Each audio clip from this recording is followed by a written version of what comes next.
Alors, avant d'aller au panel, on va vous diffuser à l'écran la deuxième partie du vidéo de ce matin. Ce matin, la première partie du vidéo présentait la feuille de route, la volonté partagée par les DOP d'embrasser cette feuille de route, de la faire avancer et d'y contribuer.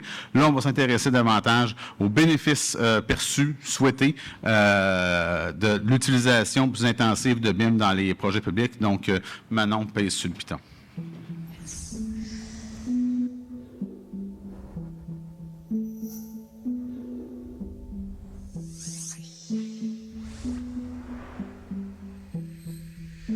Le ministère des Transports et de la Mobilité durable est le plus gros donneur d'ouvrages au Québec. Donc, c'était vraiment très important pour lui de s'impliquer dans cette démarche-là et de participer au vent de changement que nous procure le BIM et d'améliorer nos façons de faire. L'impact que la feuille de route a, c'est que ça nous donne une direction, une étoile polaire. Pour tous les grands donneurs d'ouvrages, on doit adapter le BIM en fonction de nos activités, de notre propre domaine. Je pense qu'il y a un tronc commun, puis la feuille de route permet ça, d'échanger entre les grands donneurs d'ouvrages et de profiter des expériences des autres qu'on peut ensuite adapter en fonction de la réalité de notre propre organisation.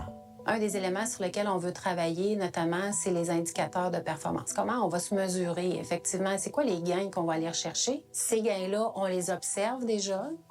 Sont peut-être pas toujours matérialisés, calculés, puis avec des indicateurs.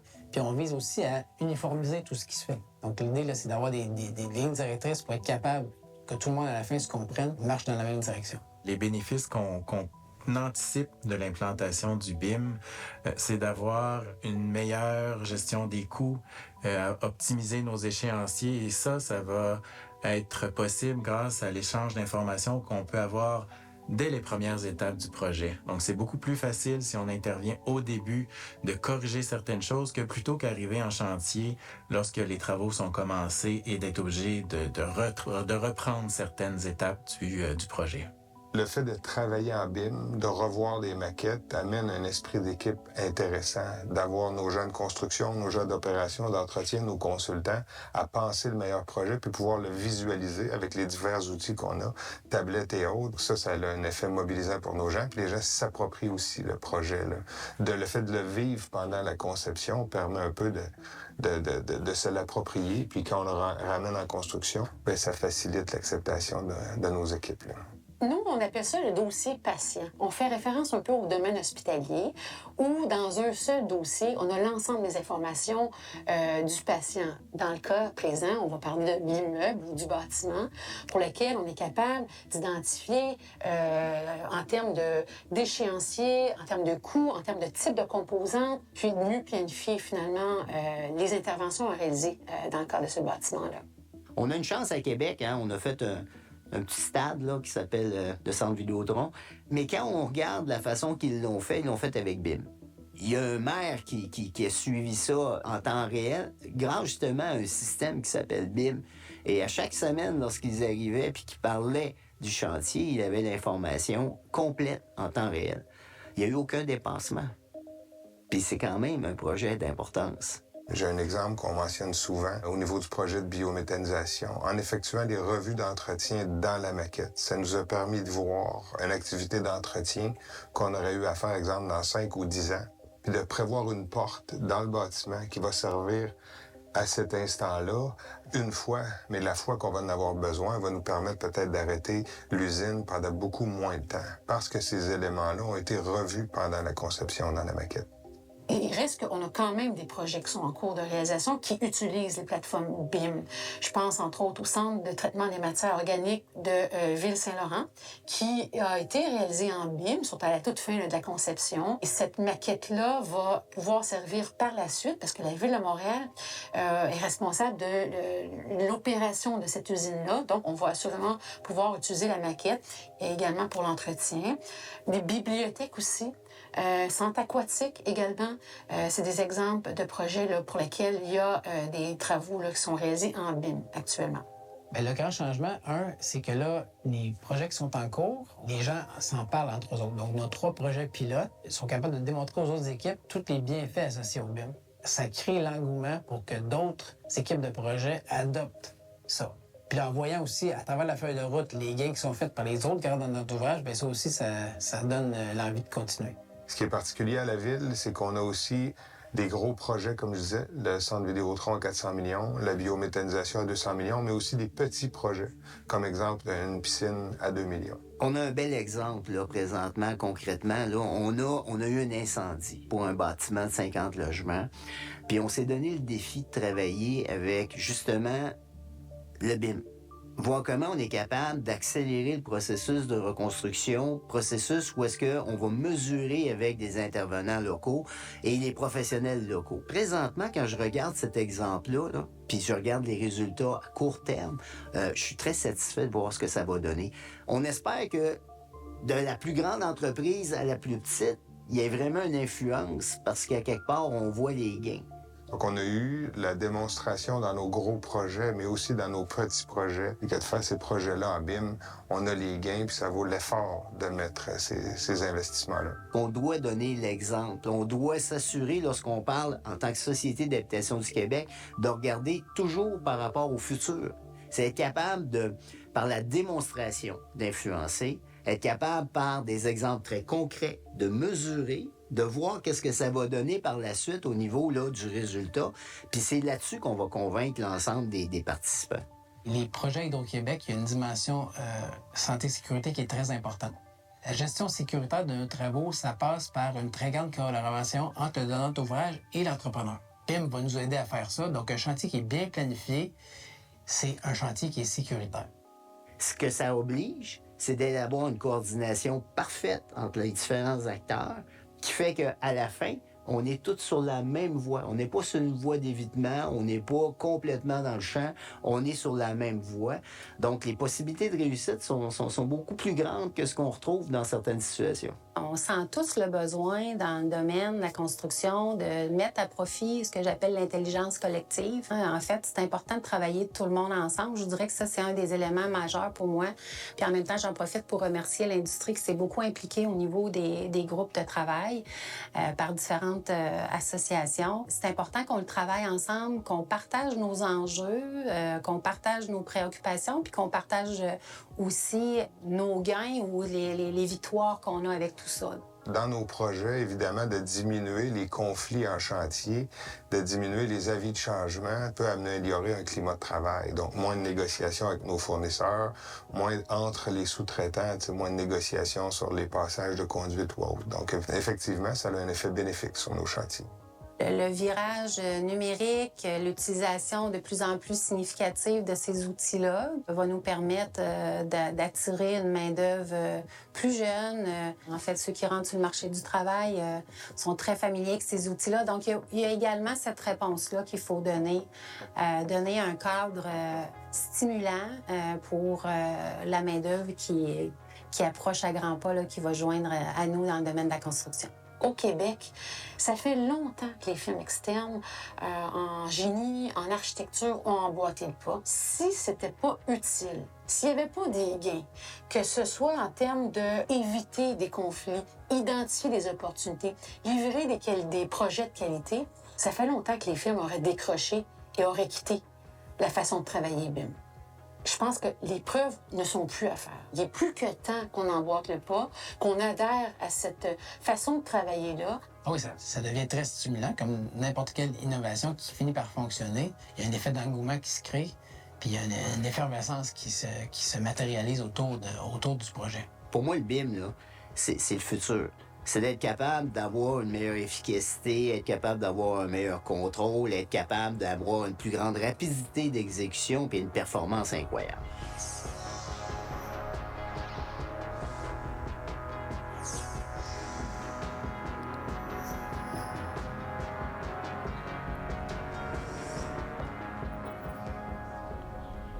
Alors, c'était l'épisode 2 de la série que vous allez pouvoir retrouver sur Netflix, les DOP, donneurs d'ouvrage public, qui nous parlent de la feuille de route. Alors, j'inviterai à monter sur scène les panélistes qui vont échanger sur la nécessaire collaboration entre les parties prenantes. Donc, vous connaissez, je peux vous nommer François Paradis, Joseph Faye, Pierre Tremblay, Bernard Bigras, Éric Côté, Julie Sénécal, Charles Côté, Annick et Guy, qui sont les coporteurs de la feuille de route. Alors, je vous incite à prendre place, s'il vous plaît. C'est Joseph. Dans le fond,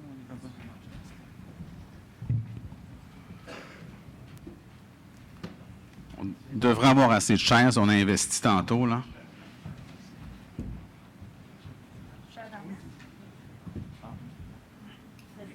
Yes, ça a fonctionné. Alors, on a une demande spéciale. Un père de famille a dû rester à Montréal pour cause de débrayage général. Alors, Fabrice Fortin de l'APCHQ nous a envoyé un court vidéo. Alors, si vous pouviez nous mettre ce vidéo-là, puis après, on va commencer le panel. Bonjour à toutes et à tous. Merci de permettre à la PCHQ de s'exprimer aujourd'hui. À titre de rappel, la PCHQ regroupe 20 000 entreprises au sein de 13 associations régionales. Nos membres travaillent principalement dans le secteur résidentiel, en grande partie dans la rénovation et l'entretien, et sont de petits entrepreneurs en très grande majorité, soit d'1 à 5 employés pour 95% d'entre eux. Ce qui veut dire qu'ils portent au quotidien, à bout de bras, leurs entreprises, leurs projets. Ils sont multitâches. Ils ne comptent pas leurs heures et souvent, ils doivent faire un exercice de priorisation. C'est d'autant plus vrai dans un contexte de double crise.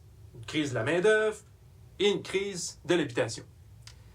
Les enjeux sont complexes et les lourdeurs administratives de plus en plus importantes.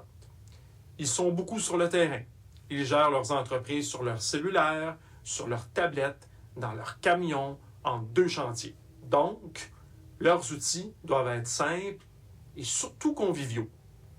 Dans ce contexte, vous comprendrez qu'améliorer la productivité est pour nous, à la PCHQ et nos membres, fondamental.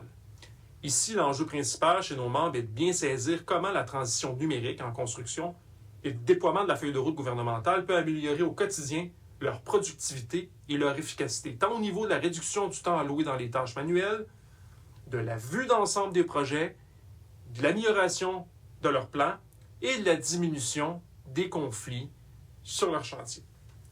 Donc, pour assurer que ce vaste chantier soit une réussite, il faut bien saisir la réalité vécue par nos membres et surtout avoir une approche qui est davantage à géométrie variable. Nous croyons à l'importance d'une telle approche, davantage pédagogique, dans le cadre d'un accompagnement durable et aussi de proximité avec nos PME. La PCHQ le fait et poursuivra son travail avec vous toutes et tous. Et on travaille conjointement avec l'Institut de gouvernance numérique, le groupe BIM, dans le cadre de l'initiative québécoise pour la construction 4.0. Je dois par ailleurs saluer le BIM, car maintenir le cap dans un projet de déploiement sur plusieurs années, avec des parties prenantes qui ont divers intérêts, peut être ardu. L'atteinte des objectifs et des cibles de la feuille de route ne peut se réaliser sans la poursuite de ces initiatives de co-construction et surtout de dialogue. Soyez assurés que la PCHQ demeure et demeurera un partenaire clé. Merci et à bientôt. Merci, Fabrice.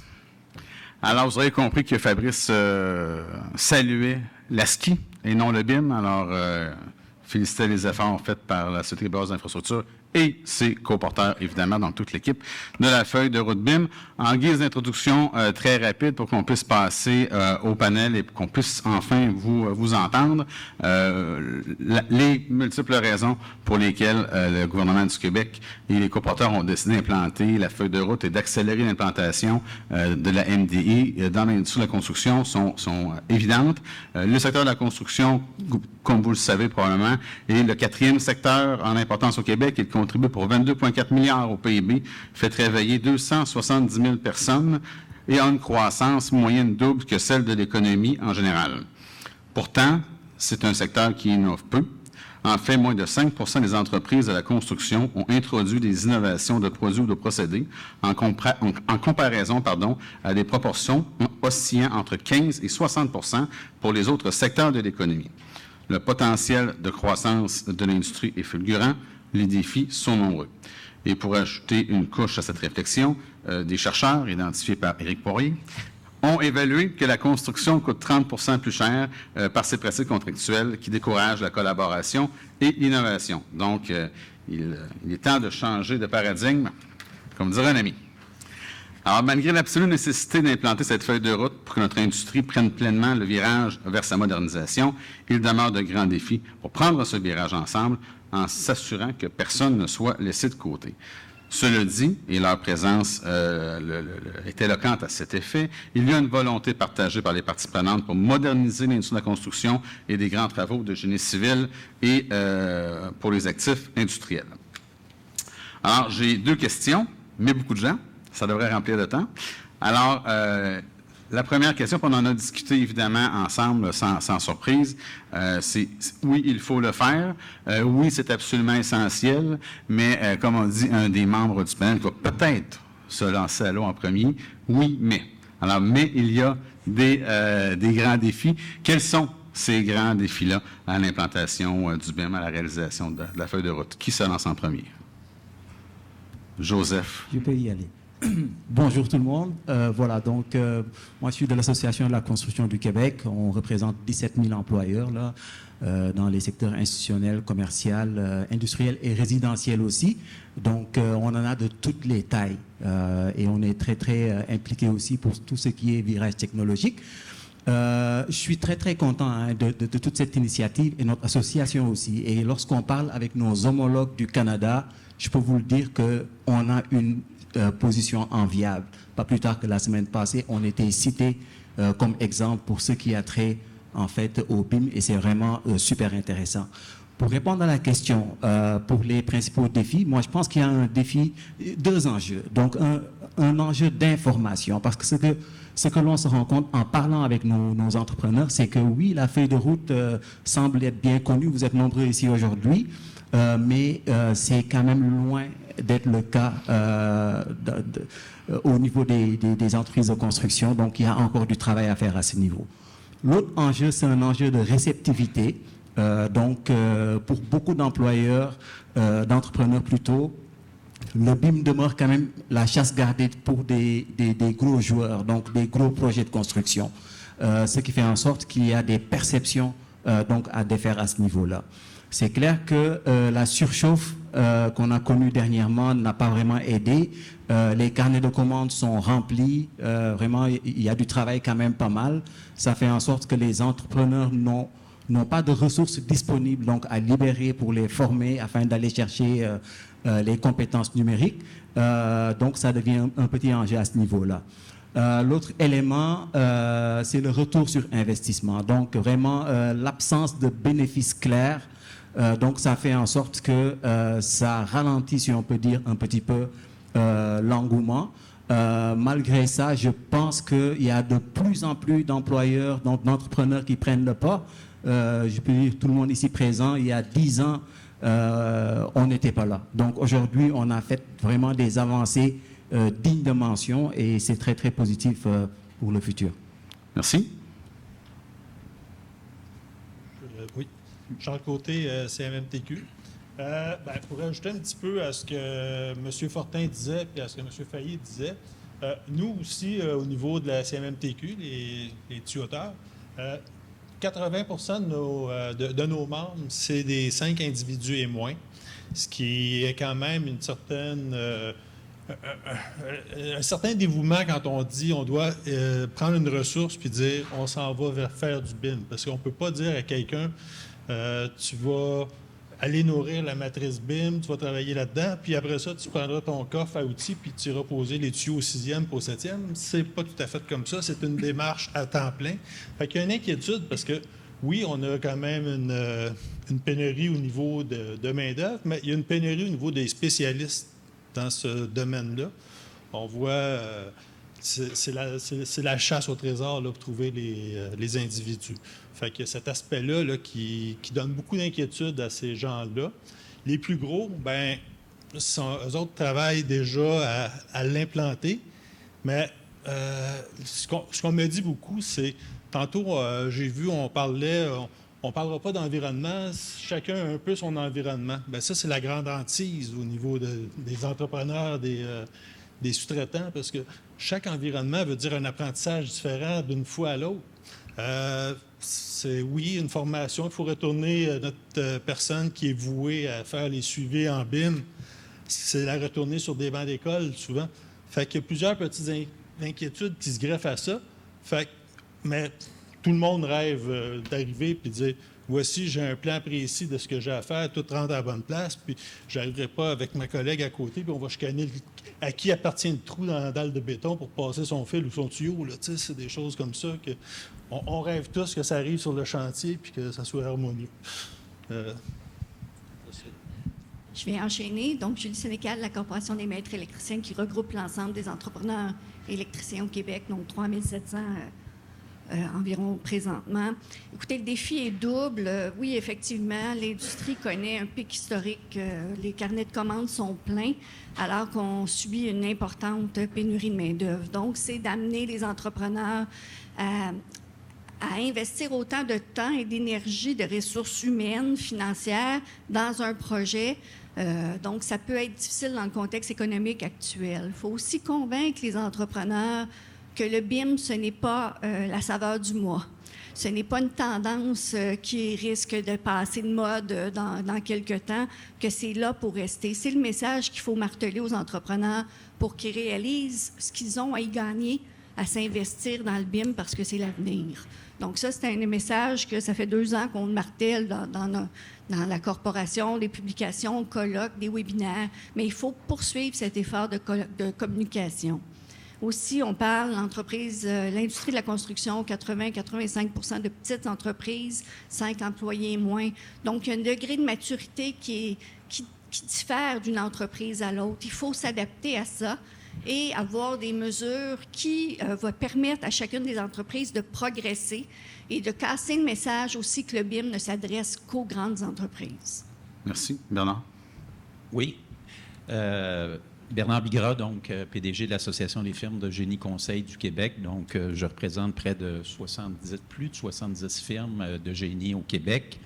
Des petites, des grandes, à peu près toutes les grandes au Québec, disons-le. D'abord, ce que je tiens à dire, c'est qu'il faut prendre ces contraintes, effectivement, de pénurie de main-d'œuvre comme des opportunités. Je pense que c'est comme ça qu'il faut voir ça. Il n'y a pas un secteur d'activité actuellement qui n'est pas à l'abri de la pénurie de main-d'œuvre. Je vous donne notre exemple. On aura besoin de plus de 52 000 ingénieurs au cours des 10 prochaines années, de nouveaux ingénieurs.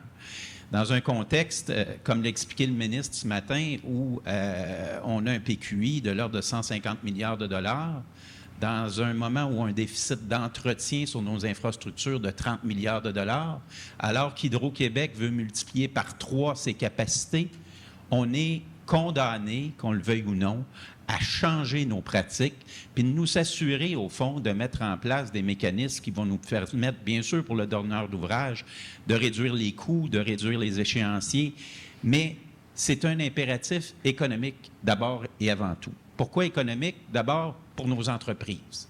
C'est d'abord pour nos entreprises, pour que nos entreprises soient plus viables et qu'ils puissent s'engager dans la croissance. Deuxièmement, c'est un enjeu économique parce que si on n'est pas en mesure d'avoir des infrastructures plus viables, bien, c'est l'économie du Québec essentiellement qui va en prendre pour son parti. Donc, le Québec ne peut pas rester en marge. Certains appellent ça un mouvement. Déjà, dans le reste du Canada, on le voit bien. Sur la scène internationale, on parle de digital delivery, au fond, digital twins, avec l'ajout de l'intelligence artificielle. Il faudra prendre le taureau par les cornes. Maintenant, des défis, bien sûr qu'il y en a. J'en ai identifié 3. Le premier, l'enjeu de la donnée, on en a parlé abondamment aujourd'hui, mais j'aimerais forer un petit peu plus en parlant de la propriété de la donnée et la volonté d'avoir un mécanisme transparent qui va permettre de partager cette donnée-là. On l'a entendu là encore ce matin là, chez certains donneurs d'ouvrage, puis même certaines entreprises. On n'ose même pas entre nous se partager la donnée. Ça, c'est la clé de la réussite du déploiement du BIM au Québec. Deuxièmement, il faut harmoniser nos systèmes de classification. On le sait, il y a plusieurs plateformes qui sont existantes. Il faut en venir à un tronc commun éventuellement. Puis il faut que ce tronc commun-là soit le plus large possible. Il faut dépasser le Québec s'il le faut, parce que nos entreprises, dans le cas des entreprises que je représente, œuvrent pas simplement sur le territoire du Québec, mais œuvrent aussi ailleurs. Puis je vous dirais que, finalement, il faut vraiment déterminer, puis on a parlé des requis tout à l'heure, déterminer vraiment nos besoins, nous assurer qu'on ne peut pas faire de la modélisation pour une école comme on fait de la modélisation pour un centre hospitalier universitaire, parce que ça peut nous demander de la modélisation accrue. Et ces efforts-là, ils doivent être reconnus. Donc, c'est les 3 défis, je pense, qui sont devant nous dans le déploiement de la feuille de route, pour laquelle je remercie la SQI pour son leadership et de leur dire que je profite de cette tribune-là pour réitérer l'appui plein et entier de notre industrie dans le cadre du déploiement de la feuille de route. Merci. Alors, toujours sur quelques défis. Déjà, on est rendu à une dizaine. La question d'heure est le plus fun, j'imagine. On va être dans le positif. Est-ce qu'il y a d'autres défis qui n'ont pas été soulevés? Éric Côté, CAGQ, vous avez entendu les entrepreneurs généraux, ils sont ici. Ils ne sont pas tous au même niveau et je pense que c'est une préoccupation d'amener les autres. Et avant la feuille de route, les diagnostics, le travail avant pour amener tout le monde. C'est pas oui, mais tout ce qu'on a fait avant de dire, regarde, go Guy, là, ouvre la machine là, sur la feuille de route, mais il y avait plein de choses à faire avant. On le travaille encore. Je vois une belle coalition. Là. C'est plus gros que la coalition contre les retards de paiement dans l'industrie de la construction. C'est pas rien, là. Hein? Attention, si on se décide, on va dire oui, mais c'est important là-dessus, puis tout le monde a dit parler de collaboration, tout ça, mais on travaille ensemble, puis on a des différends, mais il y a beaucoup de défis. On ne veut pas laisser personne derrière non plus. On fait une formation BIM, nous, depuis 3 ans. On l'a ouvert en pleine pandémie. Les gens se sont lancés dessus. C'est 8 heures, ça donne leur goût. Ils font le diagnostic, ils font d'autres choses. On les amène vers la chose. C'est ça qu'il faut faire. Parce qu'on veut qu'il y ait de la compétition, on veut qu'il y ait des soumissionnaires, on veut que le gouvernement soit satisfait parce qu'il y a des joueurs qui sont là, puis on ne veut pas que les gens soient laissés derrière. Alors, oui, il faut le faire, mais il faut qu'on accompagne les gens, puis on ne veut pas le faire juste nous-mêmes comme association. On compte aussi sur... qu'elle soit intégrée aussi, cet élément-là de compétition dans la feuille de route pour qu'on puisse passer à l'autre étape, là, puis d'amener le plus de gens dans cette transformation numérique. François? Oui, alors bonjour tout le monde. Alors François Paradis, je suis administrateur de la PPQ, donc on représente effectivement les firmes d'architecture au Québec. Écoutez, de notre côté, évidemment, je pense que c'est important de mentionner une petite mise en contexte qu'on a un rôle quand même assez prépondérant, je dirais, dans le déploiement du BIM comme acteur principal centralisé où on a développé effectivement le concept architectural, effectivement, des projets. Ça, c'est un premier point. Évidemment, cet élément-là se transpose nécessairement dans la réalisation de maquettes de conception et qui constitue un peu la première phase, je dirais, du déploiement BIM, du processus BIM. L'autre élément, c'est qu'évidemment, on est coordonnateur dans les projets au niveau des intervenants. Puis par extension aussi, on a aussi hérité, je dirais, du rôle de gestionnaire BIM principal. Donc, ces éléments font en sorte, effectivement, que notre apport est assez significatif. Cela dit, on a fait une enquête récente auprès de nos membres, effectivement, pour être capable d'aller chercher un peu les enjeux.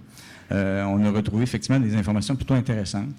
D'une part, on pourrait vous dire que dans les 3 dernières années, auprès de nos membres, on a vu une augmentation de 70% des investissements pour le déploiement du BIM à l'intérieur des firmes.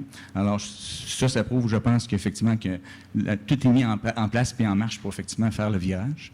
Par contre, il y a certains éléments qu'on a pu dénoter qui nous permettent d'identifier des défis là, qui sont à venir pour les prochaines années. Premièrement, il y a peut-être l'accessibilité des projets BIM. Je vous explique qu'actuellement, on a 33% des firmes seulement qui ont la capacité de réaliser des projets en BIM auprès de nos membres.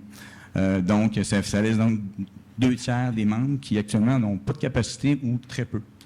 Alors, et ça, je pense que c'est pas une question de manque de volonté, mais effectivement, les projets qui ont été réalisés dans la dernière décennie étaient plutôt des projets d'envergure, 40 millions et plus. Et plus récemment, il y en a des plus petits, on s'entend là-dessus.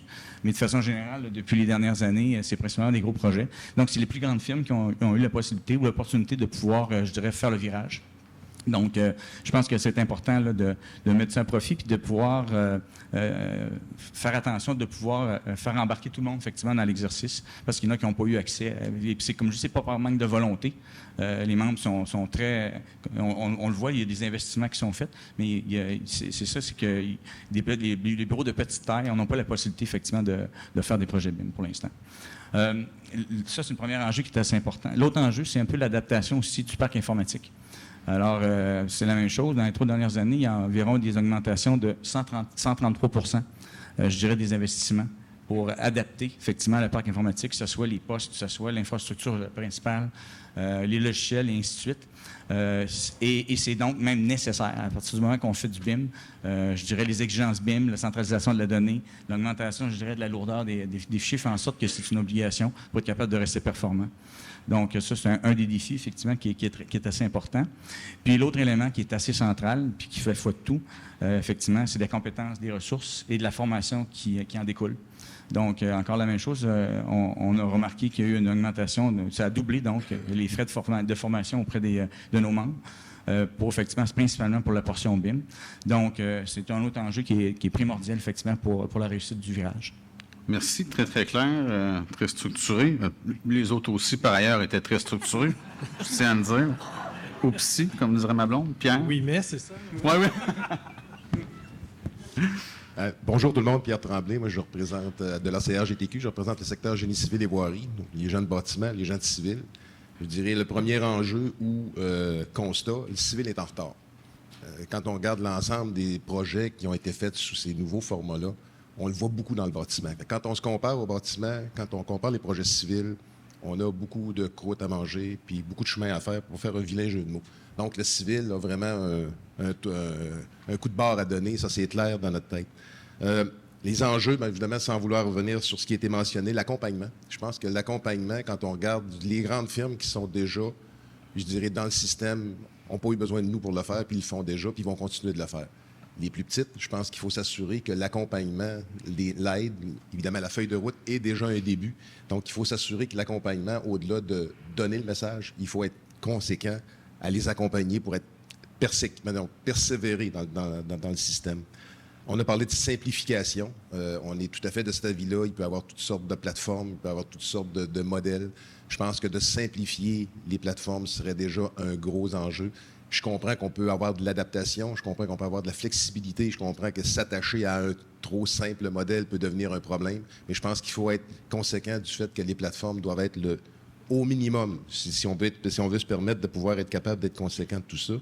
Et je dirais le dernier enjeu qu'on a, c'est de parler aux gens qui ne sont pas ici aujourd'hui. Vous êtes tous des convaincus. Vous êtes ici. À Montréal, on va être 400. Ce sont tous des convaincus. Mais comment aller chercher ceux qui ne sont pas assis ici aujourd'hui? Je pense que le défi de la feuille de route, comme je dirais co-partenaire de tout ça, ça va être de passer à une autre étape de qu'est-ce qu'on fait après un colloque? Qu'est-ce qu'on a besoin de plus qu'un colloque pour essayer d'inviter et d'inciter les autres personnes à être ici? Peut-être une solution tantôt quand on va parler à la troisième question. Mais je pense qu'il faut s'assurer qu'il faut trouver une manière de parler à ceux qui ne sont pas ici. Je pense que c'est un des gros enjeux qu'on a pour s'assurer qu'on va être partie prenante de ça, mais qu'on va pouvoir commencer et poursuivre la discussion avec d'autres qui ne sont pas ici. Voilà. C'était pas prévu. Mais j'ai le goût de donner un droit de réplique aux deux co-porteurs de la feuille de route. Pour soulever des défis qui vous interpellent quand même un peu directement, là. Donc, peut-être Annick, là, pour répondre à... Je vais répondre à Pierre. Oui, Pierre. Je n'osais pas le nommer, le monsieur là-bas. Là, je vais répondre à Pierre. Effectivement, Génie civil voirie, on n'est pas un pas en retard. On est 25 pas en retard par rapport au bâtiment. Ce qui fait qu'aujourd'hui, ce que vous avez vu, surtout, c'est des projets de bâtiment, une réalité de bâtiment qui est complètement différente dans Génie civil infrastructure.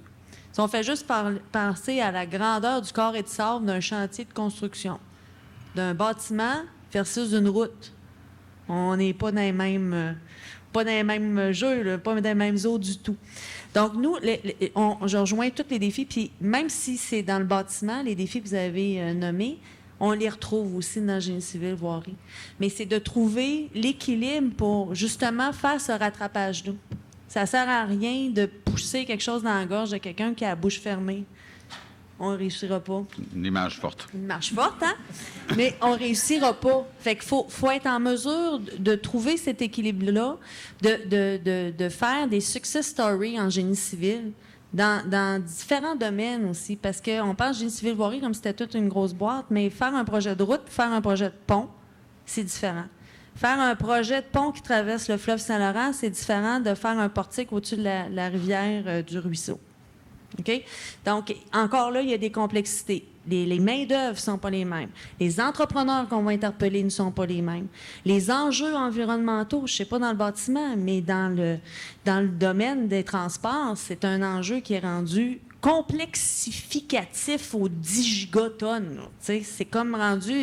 on ne peut pas mettre une pelle ou on ne peut pas aller faire un sondage sans avoir prévenu la Terre entière qu'on s'en venait faire ça puis s'habiller en scaphandre s'il y a de l'amiante. Donc, c'est tous des trucs qu'il faut prendre en compte pour faire nos projets puis trouver comment vendre le BIM, que le BIM va venir aider à accélérer tes projets puis à gagner. Ça, c'est un enjeu. Puis je rejoins Pierre, on a encore des entrepreneurs et des firmes de génie et des chargés de vraiment regarder le nombril chez nous, là, qui sont encore au crayon bleu, rouge sur des plans. Là. Fait que comment les amener à passer à avoir un plan 3D que tu scrolles puis que tu vas cliquer, puis là, tu vas tout avoir ton information. Comment les amener à faire ce virage-là, c'est vraiment un enjeu énorme. Allô? Oui. On vous entend. Ah oui, ce matin, j'ai dit que j'avais un défi de parler 2 minutes. Là, je me disais, je vais essayer de ne pas parler.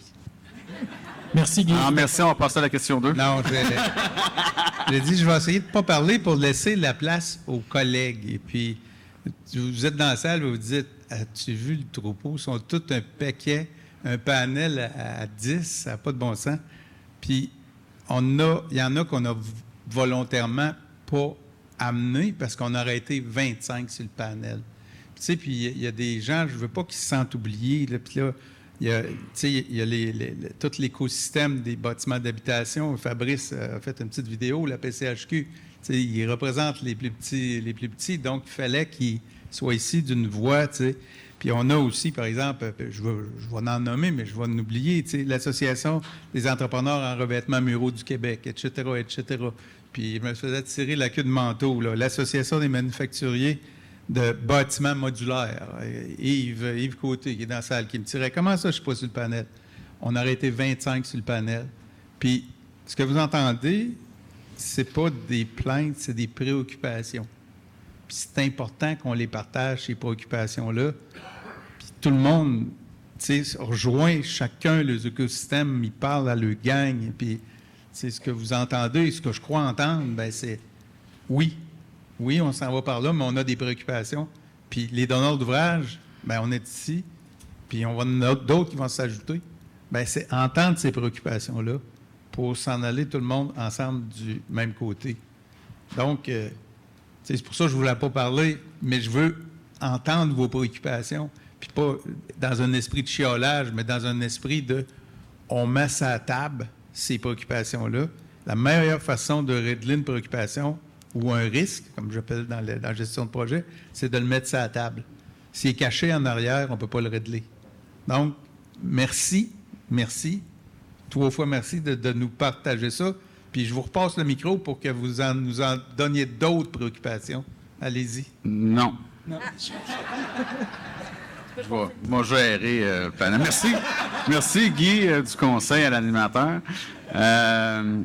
On a identifié presque 15 défis. Là, je les ai nommés. Je ne vais pas les renommer, mais quand même rapidement, on a parlé d'information, hein, Joseph, de réceptivité, carnet de commandes et plein, la perception du retour sur l'investissement, qui n'est pas si évidente que ça, ni réelle d'emblée nécessairement. La taille des entreprises, Charles, le défi de trouver de la main-d'œuvre spécialisée. Est-ce que le BIM est la saveur du mois? Hein, on se pose les entrepreneurs se posent cette question-là. Pénurie de main-d'œuvre généralisée dans l'industrie du génie conseil qu'on trouve ailleurs, mais ça cause des maux de tête majeurs. La donnée, hein, le partage de la donnée à l'intérieur même des professions. La clarté dans la classification des données, la standardisation. Alors, évidemment, génie civil qui a ses propres enjeux. Génie civil, juste génie civil. Mais s'il y a des défis, comme je l'ai dit d'emblée, il y a une volonté partagée, puis c'est pour ça que vous êtes ici sur scène, puis qu'effectivement, on aurait pu monter une estrade si le service de sécurité incendie de la Ville de Québec nous l'aurait permis. Ils ont refusé. Et donc, on a dû faire des choix pour des raisons logistiques. Mais blague à part, s'il y a des défis, il y a des solutions, il y a des grands gestes à poser pour favoriser l'adhésion du plus grand nombre d'entreprises possible. Là, c'est là-dessus que j'aimerais vous entendre. C'est quoi les grands gestes, selon vous, qu'on doit poser, là? Pas juste Guy, puis Yannick, puis Éric Girard, puis le gouvernement du Québec. Collectivement, oui, l'État a certainement un rôle à jouer. Les associations aussi ont un rôle à jouer. Charles. Oui, pour revenir un petit peu à ce que Éric dit tantôt, c'est important d'avoir les outils pour accompagner les entrepreneurs. On parle de retour sur investissement, mais c'est quoi l'ordre de cet investissement-là, d'ailleurs, en partant? Qu'est-ce que ça représente pour un entrepreneur de vouloir s'investir au niveau d'un processus BIM au complet? Oui, on embarque un bras dans le tordeur, puis jusqu'où le tordeur va nous prendre le corps, on ne sait pas encore. Là, donc, ça serait important peut-être d'avoir des choses qui accompagnent l'entrepreneur, puis sans peut-être nécessiter à ce qu'ils suivent un bac en BIM, là, mais peut-être des capsules, dire vous êtes rendu là, voici ce que vous avez dû voir, des choses comme ça. Fait que peut-être plus travailler ce sens-là.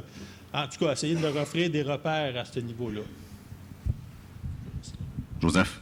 Oui, voilà. Donc, c'est sûr qu'il y a un élément qui est fort important, c'est le facteur mobilisation. Donc, on pense qu'il faut vraiment continuer à mobiliser l'industrie. Et ça, c'est par la promotion de la feuille de route gouvernementale sur le BIM. Il y a vraiment beaucoup d'avancées. Ce matin, Guy, tu as mentionné l'ajout de la ville de Longueuil et du parc olympique. C'est le genre de données qu'il faut pousser, je pense, auprès des entreprises. Et je pense que ça va favoriser vraiment beaucoup plus d'intérêt. Un autre point, c'est vraiment d'amener les entreprises à mettre un pas dans l'univers du numérique. C'est très important et c'est pas dit que ça va passer par le BIM. Et je pense ce matin, Mme Hamel expliquait dans le fond son entreprise, ils ont amorcé le virage de façon un peu plus large, donc en travaillant sur les processus internes, et ça a fait en sorte qu'ils ont gagné un peu d'assurance et se sont sentis peut-être en meilleure posture pour soumissionner sur des projets en BIM. Donc nous, en tout cas, à l'ACQ, c'est vraiment là où on veut travailler. Donc vraiment aller stimuler l'engouement pour l'excellence opérationnelle, vraiment d'avoir des gains opérationnels. Comment? En utilisant la technologie comme un levier. Donc c'est comme ça qu'on veut amener nos gens à mettre un pas là-dedans. Puis on est convaincu que après avoir eu des quick wins, le reste suivra, puis l'appétit va venir pour des projets en BIM. Un autre point, oui, rapidement, donc ça touche tous mes confrères, consoeurs des associations, c'est vraiment de créer un terrain fertile pour que l'entrepreneur en construction parle à l'entrepreneur en construction des expériences et des gains à faire des projets en BIM ou à implanter dans le fond des stratégies numériques. Moi, j'y crois beaucoup et je pense qu'en venant de leur père entrepreneur, ça va avoir un très bon écho.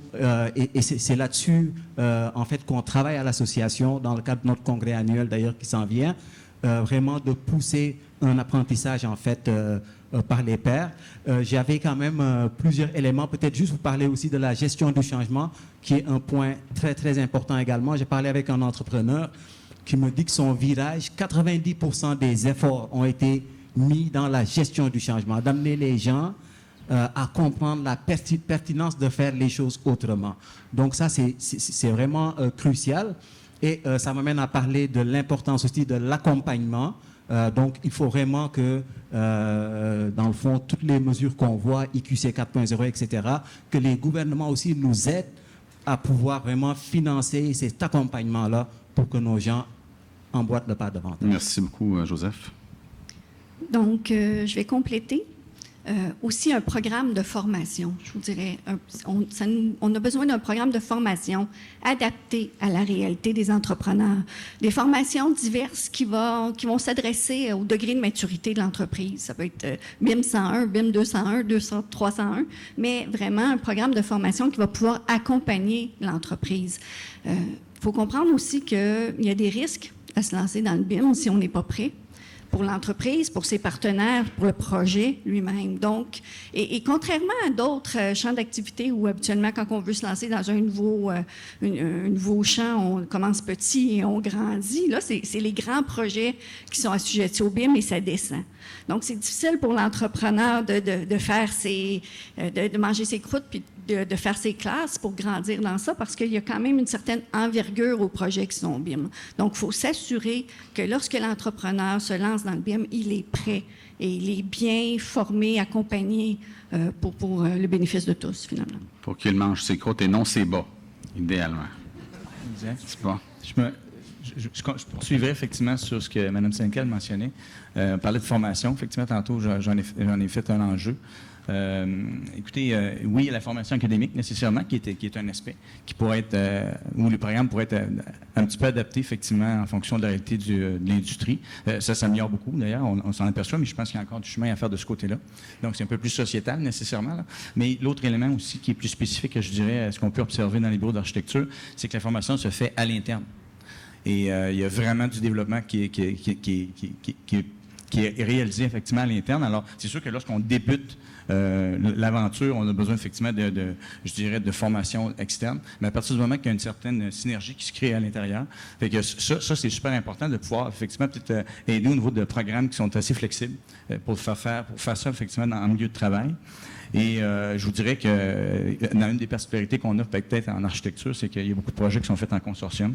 Donc, c'est une autre façon aussi où l'information, la formation est diffusée à l'intérieur, effectivement, à travers nos partenaires. Fait que c'est un peu comme caché, mais c'est d'autant d'efforts quand même qui sont mis pour le partage, puis qui je pense que c'est reconnu, mais il y a quand même un investissement qui doit être fait effectivement par tout le monde.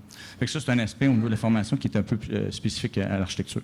L'autre élément que je vais peut-être mentionner en fonction des enjeux que j'avais tout à l'heure, que j'ai mentionné, évidemment, au niveau du parc informatique, un support de ce côté-là, des programmes particuliers ou flexibles, effectivement, pour s'ajuster. C'est soit par des subventions ou des éléments comme ça, ou par, effectivement, des honoraires qui sont ajoutés pour tenir compte, effectivement, de ces aspects-là.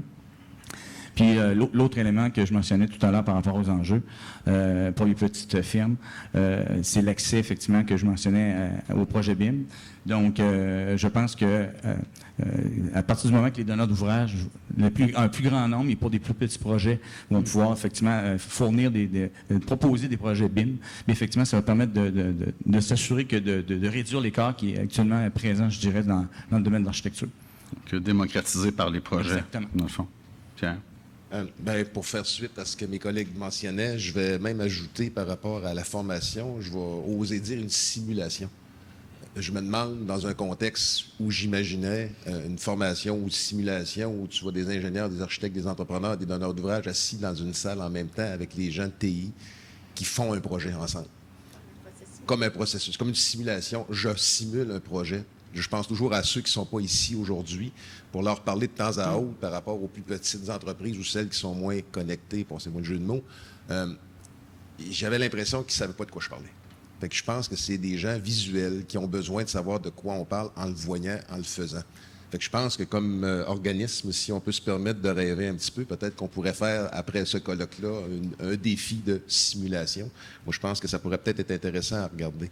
Je suis tout à fait d'accord avec Joseph. Accompagnement, oui, c'est correct, mais des initiatives ou des programmes gouvernementaux pour aider des entreprises à supporter tout ça.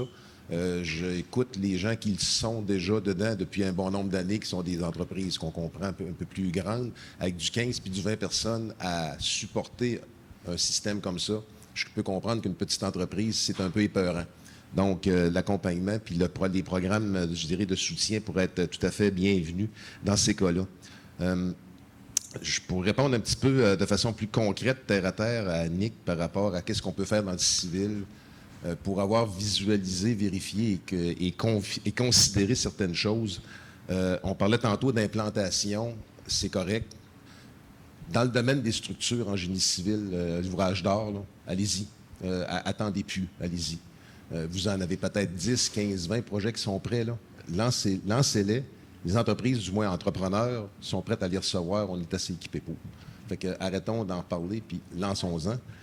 Et l'autre message qui va t'accompagner à ça, une fois qu'on va les avoir lancés, de grâce, continuons d'en donner. Parce qu'il n'y a rien de pire que de commencer à lancer 10 projets puis attendre 5 ans à lancer 10 autres. Fait que de grâce, si vous voulez qu'on maintienne le rythme, si on voulait qu'on persévère dans le contexte, il faut que les donneurs d'ouvrage nous disent on va en lancer, mais on n'arrêtera plus d'en lancer. Parce qu'il n'y a rien de pire que de maintenir une équipe à attendre que le prochain projet s'en vienne. Fait que ça, c'est un élément qui va être hyper important quand on va s'être lancé, de ne pas arrêter. Fait que, essentiellement, ça ressemble à ça chez nous. J'aurais bien d'autres choses à dire, mais je comprends que le temps court. Et Bernard est prêt? Oui, pour faire du pouce sur ce que dit Pierre, en affaires, il n'y a rien de pire que l'incertitude. Donc, il faut avoir des certitudes. Comme Pierre vient de le dire, si on débute des projets en BIM, bien, il faut le poursuivre. Il n'y a pas des go, no go, là. Non, on y va. On se donne le cadre qu'il faut pour nous assurer du succès, bien sûr, mais il faut aller de l'avant. Donc, ça prend de la certitude. Deuxièmement, il va falloir s'attaquer un jour au mode de réalisation. Le Québec est profondément en retard, non seulement par rapport au reste du Canada, mais aussi par rapport à l'international, sur les modes de réalisation alternatifs. On ne peut plus demander à la pièce des autorisations pour aller en conception intégrée. Donc, il faut vraiment poser les jalons pour très rapidement avoir un nouveau cadre législatif qui va nous permettre d'aller vers des modes de réalisation intégrés, des IPD. Donc, il faut forcer le jeu parce que ce que j'ai entendu aujourd'hui, moi, c'est beaucoup de collaboration, c'est beaucoup... on a vu les succès que ça apportait, donc il faut aller là. Et finalement, il faut que le déploiement du BIM soit en mesure de tenir compte des avancées technologiques. Donc ça, c'est important. Il faut que le système soit périn dans le temps. Donc, il faut vraiment l'actualiser avec l'arrivée, comme je l'ai dit, de l'intelligence artificielle, l'arrivée des jumeaux numériques, l'intégration dans les plans de gestion des actifs pour lesquels toutes les municipalités devront se doter d'ici 2024.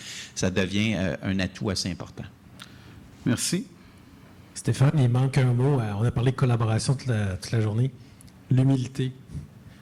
Est-ce qu'il y a des gens ici qui ont fait des projets dans le BIM et que ça n'a pas marché du premier coup?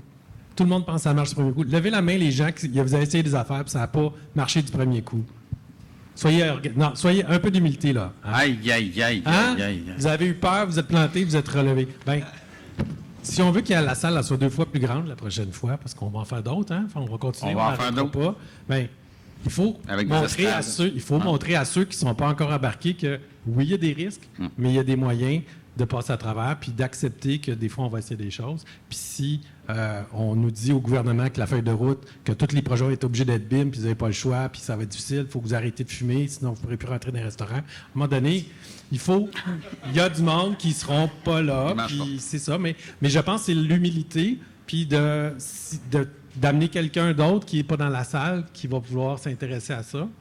Puis non, ça ne marchera peut-être pas du premier coup, c'est pas grave. Mais tu sais, qu'on se donne un espace, un safe space pour qu'on puisse travailler. La formation, on a fait du co-développement. Il y a d'autres étapes, il y a d'autres outils pour d'échange entre les gens, entre ceux qui ont réussi, qui ont essayé des affaires, puis vous essayez. Je suis sûr que ceux qui sont encore, ça va bien, vous essayez encore d'autres affaires pour mieux performer, mieux faire ça. Puis des fois, ça ne marche pas tout le temps. Puis c'est correct. On se le dise. Soyons honnêtes, là, c'est pas tout beau puis parfait. Non, les mains se sont levées. La collaboration aussi, hein, c'est pas toujours parfait. Hein, on essaie les affaires, puis on a... L'amélioration continue pour tout le monde. Magnifique. Ça met fin à notre panel. J'offrirai peut-être un mot de la fin à nos 2 co-porteurs, si vous avez quelque chose à ajouter. Guy Refuse, Annick. Bien, je pense que les défis ont été nommés, mais je pense qu'il résume, c'est qu'il faut faire la gestion du changement. Puis la gestion du changement, on doit la faire globalement, c'est-à-dire tout le monde ici, ensemble, en même temps, solidaire, coude à coude. Mais on doit aussi la faire chacun dans vos propres associations, auprès de vos membres, comme on doit le faire, nous aussi, comme donneurs d'ouvrage, auprès de nos équipes, de notre infrastructure, de notre écosystème interne aussi. Donc, je pense que c'est ça qu'il faut retenir. Puis il faut retenir de partager La confiance, c'est ça. J'ai confiance de dire que peut-être qu'on va se gourer, mais on va le traverser ensemble, on va trouver des solutions ensemble. Partager, je pense qu'il ne faut pas avoir peur de ça. Oui, les modes contractuels, mais je pense qu'il faut surtout s'assurer de comprendre les contrats à la base qu'on a entre les mains. Puis quand il y a des lacunes ou des incompréhensions dedans, de le lever au bon moment. Pas attendre d'être rendu sur le chantier avec l'appel, dire « ça marche pas ». Le dire avant. Ça, je pense, ça fait partie aussi de la confiance et de l'humilité, Éric, que tu parles. Merci. Je vais essayer de parler 30 secondes. Merci d'avoir soulevé tout ça, puis soulevé ça avec authenticité et transparence, parce que je dis toujours que les premiers pas vers la confiance, c'est l'ouverture, la transparence, l'authenticité. Puis c'est de sortir ces choses-là. À partir de ce moment-là, puis penser à vos relations personnelles, c'est la même chose. Si quelqu'un il a un double agenda, c'est assez difficile de se faire confiance. Donc, ces premiers éléments-là sont là, puis ça fait déjà quand même plusieurs mois, puis années qu'on se parle, et puis on peut avoir l'air d'avoir des positions divergentes, non, mais il y a des préoccupations, oui, puis il faut les adresser. Donc, s'en aller vers l'authenticité, l'ouverture, on s'en va vers la confiance, puis la confiance amène la collaboration. Donc, merci de ça, puis j'ai pris quelques notes, mais soyez rassurés, il y a du monde qui prenait des notes dans l'équipe, tout ça. Et puis, merci. Donc, je pense qu'on a un beau plan de travail ensemble. Merci beaucoup. Merci à leur association sectorielle, les représentants de l'écosystème, les coporteurs qui travaillent d'arrache-pied pour faire évoluer l'industrie de la construction. Je vous demande de les applaudir très chaleureusement.